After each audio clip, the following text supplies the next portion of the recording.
ముట్టయినప్పుడు చాలా మందికి పొత్తి కడుపులో ఎక్కువ నొప్పి రావటం, నేల మీద పడి పొరలాడటం, ఇలా ముడుచుకొని పోవటం, ఇలాంటివి వందల వేల మంది ఆడవాళ్ళకి అనుభవంలో వస్తున్న ప్రాబ్లం. ఇది పాలు, కాఫీలు, టీలు ఆపు చేస్తే 6 వారాల్లో మీ ప్రాబ్లము కంప్లీట్గా మాయమైపోతుంది. బాగానే ఉంది, కాఫీ ఆపు చేయమంటున్నావు, మేమేం తాగాలి అని. దానికి మునగాకు కషాయం, చింత ఆకు కషాయం, తమలపాకు కషాయం వరుసగా వారం వారం మార్చి తాగండి.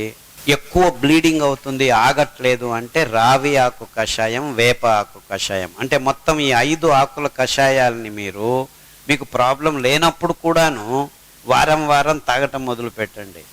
ఆడవాళ్లకున్న అన్ని రకాల గర్భాశయపు రోగాలు ఈ 5 కషాయాలు తాగటం వల్ల అదుపులోకి వస్తుంది. 6 వారాల నుంచి 6 నెలల్లో ఆల్మోస్ట్ అందరికీ బాగవుతుందని చెప్పేదానికి నాకు చాలా సంతోషంగా ఉంది.